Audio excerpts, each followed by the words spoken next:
እና ይገርምሻል ብሬ በስቶብኝ እንደድመ ቆፍሬ ነው መቀብረው ነው ምንሽ ናሳ ላይ አራተኛ ፎቅ ጀምሬ አምስተኛ ልጨርስ ነው እሱ እንዳለቀ ወስድሻለሁ እዛ እሺ እና እንትና ደብረ ዘይት ደግሞ የቤት እርባታ አለኝ ቀስ በቀስ ሁሉንም ማሳይሻለሁ ሀብተ ዘጭ ነው እና የኔ ቆንጆ አንድ ነገር ለነገርሽ አስብኝ ነበር አሁን መስቶብኛል ማውራት አልችልም ነገና እናወራለን ነገ ቤት ልምጣ ያ ተረገመው እንደምሽሳ እሺ ለምኩ የለም ሽለቱ እሺ እና ደህና ደህና እሺ ደህና ቤቲ የኔ ፍቅር ዛሬ ላንቺ ያለኝ ሰርፕራይዝ እጅሽ ስጪኝ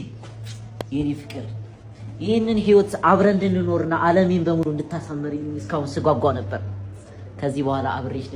አብረሽ ልትኖሪ ቃል ትገቢልኛለሽ የኔ ፍቅር ምንድነው ዛሬ እጅሽ አከረስ አልታጠብሽም እንዴ ወይስ ከስራ ላይ ነው የምታሽ ወንድሜ ተሳሳት ጎረቤት ገባው ይመስል ዛኛው ይጥቆ ፍቅረኛ ይኖራ ተሳሳት አባቴ አሬክታ ወንድሜ አይደለም እናቴ አይደለም አይደለም ፊልድ ዶር ስትለኛ ነበር በጓሮ እናቴ ተሳስቼ ነው ሲጀምር የቃቃ እኮ ነው ቃቃ እየተጫወትን ነው አብሮ አደግ ያረደች እንዴ አረ በጣም ሁለተኛ እናቴ አረ ወንድሜ ጉራ